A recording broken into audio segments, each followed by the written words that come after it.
technology is essentially the driving force, the only sort of source that's going to take a business forward from now into further on into the 21st century. In my view, we always talk about the fourth industrial revolution, and it's become such a buzzword that we've actually lost the content of it and what it really means. And essentially what an industrial revolution does is it changes, step changes fundamentally how we do business. And if we don't adapt and we don't participate in it, we just kind of fall out and die.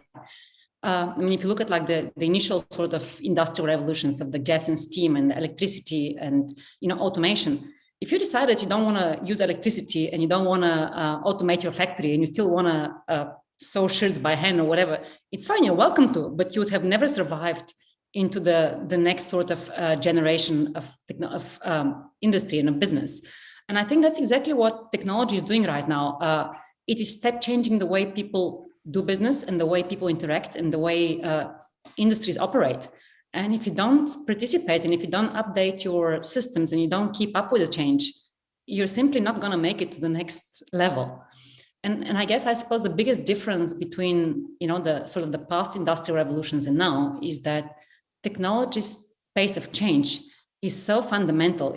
We have never, ever seen such fundamental speed of change that, you can't sort of sit on the sideline and think for a long time as to, is this a good investment for my business? Shall I possibly do that or shall I not? If you don't jump on the bandwagon straight away, you're just gonna unfortunately be left behind.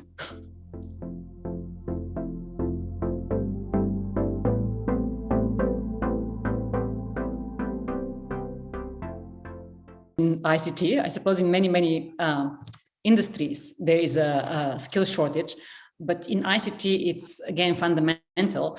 And it's probably driven again by the fact that technology changes so rapidly that you have to continuously learn and continuously upgrade your skills in order to stay relevant in the field.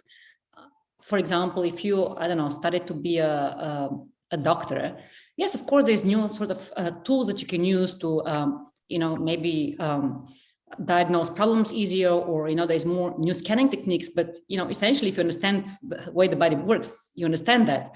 If you're in ICT, if you started how to write code 10 years ago, and you haven't, kind of kept up with the new programming languages and the new sort of app development, you're actually completely obsolete. You're a dinosaur in the industry. So the ICT industry as such is very, very heavily affected by skill shortage. And Ayo as a company, we've always invested very heavily in sort of the tunnel of the funnel of talent that we're gonna need in the next 5 years, in the next 10 years, and that the entire industry is actually gonna need. So it's very difficult in the ICT sector to kind of think about yourself as a company. You cannot do that. You either have to promote talent for the entire industry or you don't. You can't really be selfish and just sort of look at your own needs as a company. But Ayo generally does a very two-pronged approach.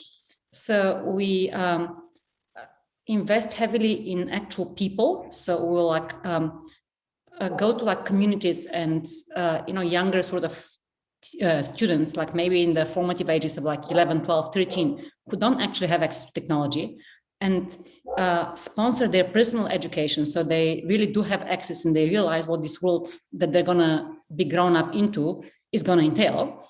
And then on the other hand, we also fund the actual infrastructure. So we will build a classroom in a school for the community. We'll supply all the technology, all the desktops and iPads and the data that they need and Wi-Fi and everything else. But we'll also invest in the students themselves. So we'll give them access to we'll also give them, we'll sponsor teachers. So there's actually somebody to teach them. It's not just a white elephant, beautiful computer room that, they have no clue what to do with. And we tend to have very sort of medium to long-term partnerships. So we'll partner with people like the same foundation and Saki Canva and so forth. So we'll continuously invest in the same community over the years. Because there's nothing worse than investing in a grade 7 class and getting these children excited and really curious and involved in technology. And like the next year kind of just cut the funding, and these children are left behind. So we go like a full circle. My HR colleagues call it impact investing, which is actually a very beautiful term. So we'll invest initially in the infrastructure and the students, and we'll kind of keep up with these students all the way until they go through their varsity years and so forth. And then once they've graduated, we'll actually hire them as interns, and we will, further invest in them developing their skills. And they may be interested in something that we as a group offer, and they stay as employees of the company, which is, I suppose, the ultimate gain. And they might be interested in something completely different, which means they're going to go to a different industry, a different company, but still be involved in the ICT industry and still drive economic progress for Africa as a whole. So, yeah, I mean, education is our biggest sort of focus in terms of CSI and SD and ED investments. And we're really, really, really passionate about it.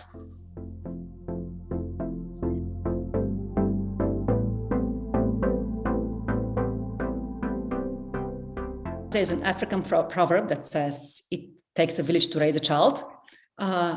It probably takes a country to raise a business. It's probably harder than a child.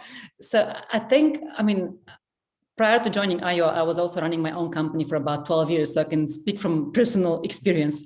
You cannot do it on your own. Doesn't matter how smart you are. Doesn't matter how much experience you have. Doesn't matter how great your idea is. You do need the support of those around you.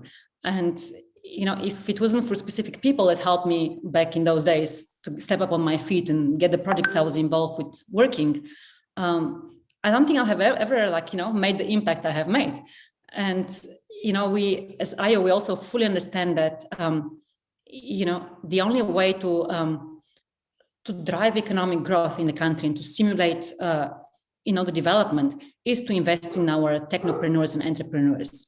What I also think is quite important is for an investor, whether it's Ayo or whether it's any other investor out there, to be very fair and honest about what they can offer a technopreneur, an entrepreneur, and understand that they have limitations, that you can't help everybody. So sort of focus only in the segments, in the clusters where you can make the biggest impact. So, for example, it's not that Ayo doesn't believe in startup sort of grassroots entrepreneurs who just have an idea and not even a proof of concept yet. On the contrary, we actually believe that's where the biggest growth is going to come from. But what we understand is that in order to grow this kind of an entrepreneur, the sort of investment that's required in terms of time, in terms of mentorship, in terms of support, like system support and HR and finance and sort of business coaching and everything else is a lot different to what a company that's already done proof of concept, been successful in the market for a couple of years and is looking to scale to the next level is looking for. So we as an investor look at our own abilities and our own strengths, and we recognize that the biggest impact we can possibly make is in Series A and Series B level of investment. But that's not to say that we by any way discredit younger or grassroots level entrepreneurs.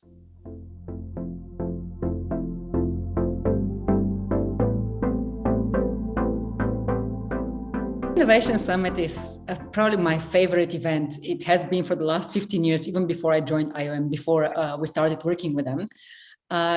For entrepreneurs, I suppose what you can expect there is always inspiration, and more inspiration. It's really one of these feel-good events where even if it don't necessarily connect with a specific investor, although it is very much about connecting entrepreneurs and investors, and also connecting investors with investors and entrepreneurs with entrepreneurs, and building this entire sort of ecosystem of people who can start businesses, people who can help businesses develop, and people who can fund businesses and so forth.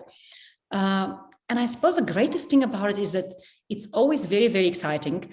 It's always full of wonderful ideas, and it's always very, very educational, especially for somebody who's just starting up. Even if you haven't put your own idea forward, just by looking at the other pitches that other entrepreneurs are presenting to investors, just listening to the questions that investors ask from them, really assists entrepreneurs in sort of learning and helping them think in a different way of like, what maybe I've missed, when I was planning my business. Maybe I didn't think about that. Oh, that's, I never actually thought about that. How would I deal with if my business is facing this kind of challenge? And I mean, the Ayo Scaling Africa series, which is a mini event within the SA Innovation Summit, was in its first year this year. We had our first virtual final in August. And we're definitely planning to have it as a ongoing event and growing it much further outside of SA as well. And maybe becomes, a big Africa challenge and then maybe global challenge for entrepreneurs. It was really, really exciting. It was designed sort of to fit into a Shark Tank or a Dragon's Den sort of format, where an entrepreneur can pitches their concept and their business, and all the different judges, ask the entrepreneur questions. Except our judges were not mean; they were very friendly, all of them. What was really, really fascinating to me is firstly, the level of companies that were participating, the number of companies were participating, and the vastness of the industries that they were involved in. I mean, we had people who make compost out of human waste, and coming full circle in terms of using technology to clean out the environment and create resources out of actual dump, I guess is the correct words, no pun intended. I mean, we had people who manufactured drones. We had people who have come up with an app that helps teacher mark papers, like literally scans them. So they were like from every single industry you can possibly imagine, anything from telehealth to agriculture to avionics, you name it. There were opportunities that entrepreneurs that were presenting their ideas, and just the level of innovation was absolutely amazing. So I think anybody who comes to visit it's going to be a hybrid event in September. So there's there's a small physical event, and obviously it's going to be virtually accessible. Are really in for a treat in terms of seeing all different kinds of businesses from all over the industry spectrum, and just seeing some exciting new developments.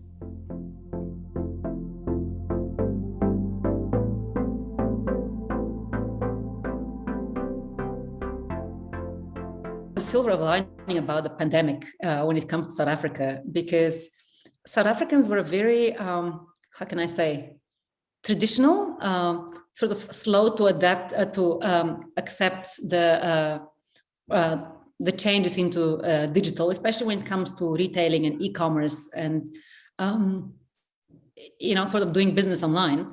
South Africans were very much still in the traditional sort of, I prefer to go to my bank. I prefer to physically go to the store and select for myself. So I guess when it comes to those sort of industries, the pandemic, as difficult as it has been for everybody, has really helped sort of push us to adapt new behaviors that would have probably taken another decade if it wasn't for it. I think it also sort of helped us to separate the boys from the men, so to speak. So, just like in your personal life, in business, you often think that you're the only one struggling, that only your business is facing challenges, and everybody else is, just living in this perfect dream world. And what the pandemic showed us is that a lot of these big corporates that we kind of thought will never, ever go down because they're like all so well established and they have all their stuff together, actually were not nowhere near as strong as what we expected. I mean, we all know like the fall down of Eggers, and I mean, I live in Hart Bay. Just yesterday, my local CNA announced it was their last day of trading and it's closing forever. So a lot of these, sort of traditional businesses who have failed to keep up with the times, and that industrial revolution we keep talking about, the technology is bringing, definitely felt the pandemic, and not in a good way. And then conversely, it also allowed smaller businesses and more sort of innovative and more adapting kind of businesses to very quickly pivot and find new ways of reaching their customers and satisfying their customers. And those sort of businesses actually not only survived, they thrived. So I think I can't possibly say a pandemic was a good thing, but in terms of sort of pushing us forward into a direction where we needed to go, it has been a positive development for business, I would say. It kind of really showed businesses how important their customer care is and how important it is to communicate and sort of keep in touch with your customers and not be so determined and so stuck in the ways that you like to speak to your customers, and sort of be open to engaging in different ways. So as challenging of a time and it has been for everybody, there's been a number of case studies and a number of wonderful businesses who have done exceptionally well under the circumstances. And I think it's quite important to congratulate them and keep supporting them.